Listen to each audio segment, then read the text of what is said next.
Assalamualaikum warahmatullahi wabarakatuh. Perkenalkan, nama saya Resani Fitriani, NPM 18060087 dari Prodi PGSD 5B Universitas Muhammadiyah Pringsewu. Di sini saya akan memaparkan materi tentang pendidikan inklusi di Indonesia.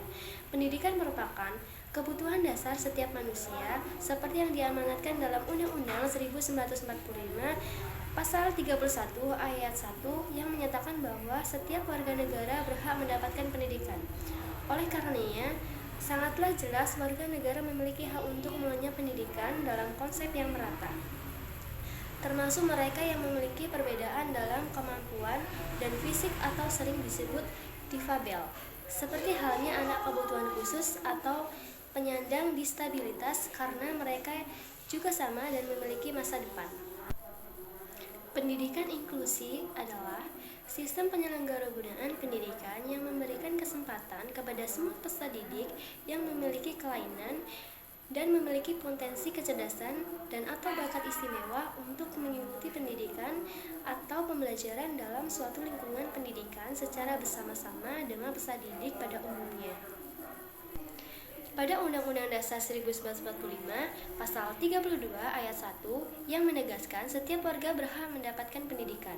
Undang-Undang Dasar 1945, Pasal 32 ayat 2 yang menegaskan setiap warga negara anak wajib mengikuti pendidikan dasar dan pemerintah wajib membiayai. Dan pada Undang-Undang Dasar Nomor 32 Tahun 2013 tentang Sistem Pendidikan Nasional, Pasal 5 ayat 1 yang menegaskan setiap warga negara mempunyai hak yang sama untuk memperoleh pendidikan yang bermutu. Undang-undang inilah yang menjadikan bukti kuat hadirnya pendidikan inklusi di tengah masyarakat. Pada pendidikan dasar, kehadiran pendidikan inklusi perlu mendapatkan perhatian lebih. Pendidikan inklusi sebagai layanan pendidikan yang mengikut sertakan anak kebutuhan khusus atau ABK belajar bersama dengan anak-anak normal atau non-ABK.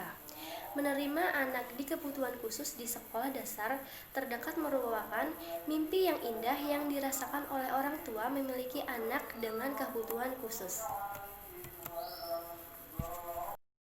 Berdasarkan definisi dan turunan dari Undang-Undang Dasar tentang Pendidikan Inklusi, anak yang tergolong anak kebutuhan khusus adalah mereka dengan kesulitan belajar, anak lambat belajar, anak dengan gangguan autis, anak dengan gangguan intelektual, anak dengan gangguan fisik dan motorik, anak dengan gangguan emosi dan perilaku, anak berkelainan majemuk, dan anak berbakat.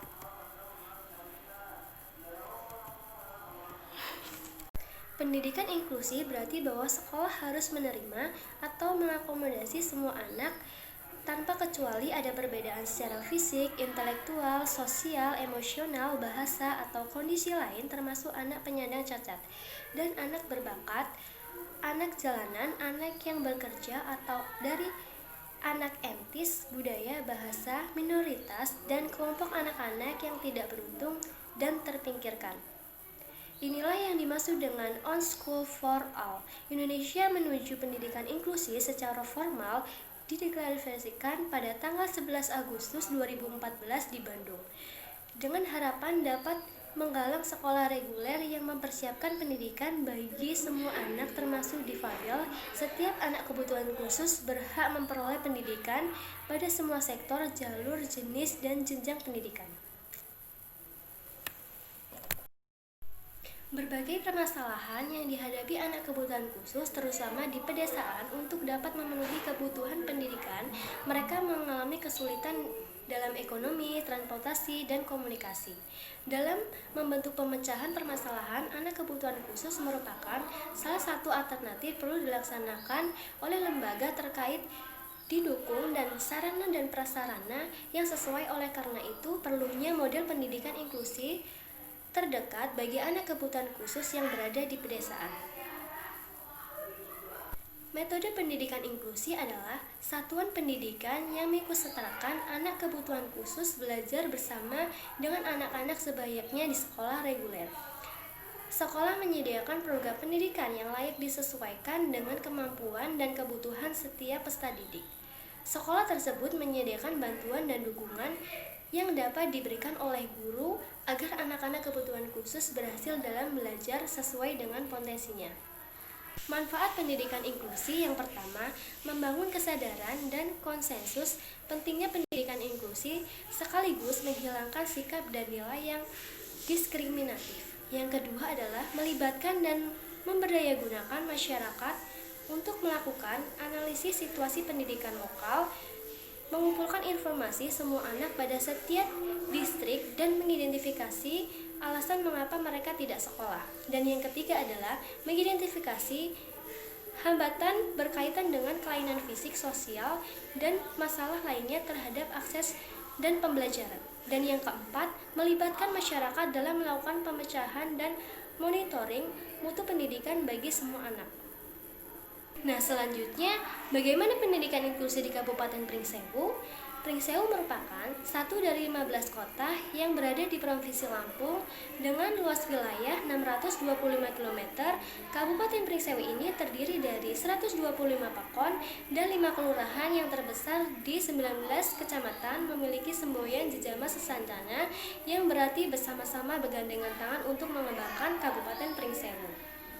Kabupaten Pringsewu berdasarkan Undang-Undang Nomor 48 Tahun 2008 yang diresmikan oleh Menteri Negeri Republik Indonesia dalam pendidikan pelajar, pendidikan inklusi di Kabupaten Pringsewu ini telah mencanangkan pendidikan inklusi pada tahun 2013, yaitu tepatnya di Jalan Makam Kaji Kholib, Kelurahan Pringsewu Barat, Kecamatan Pringsewu, Kabupaten Pringsewu, Lampung.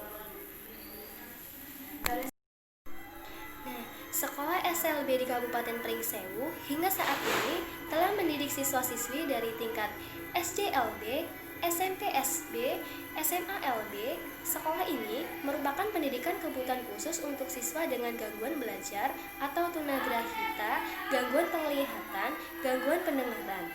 Namun sangat disayangkan untuk fasilitas ruang kelas yang kurang karena memang lokasi tanah SLB di Kabupaten Pringsewu sangat sempit dan juga pendidik sangat jauh ketinggalan dari standar kegiatan belajar mengajar hingga sekolah tidak dapat menerima murid lebih banyak lagi seperti yang dikatakan Kartana SPD. Nah, mungkin itu saja yang bisa saya sampaikan mengenai pendidikan inklusi di Indonesia. Mohon maaf jika ada kesalahan, kepada Allah saya mohon ampun. Saya akhiri. Wassalamualaikum warahmatullahi wabarakatuh.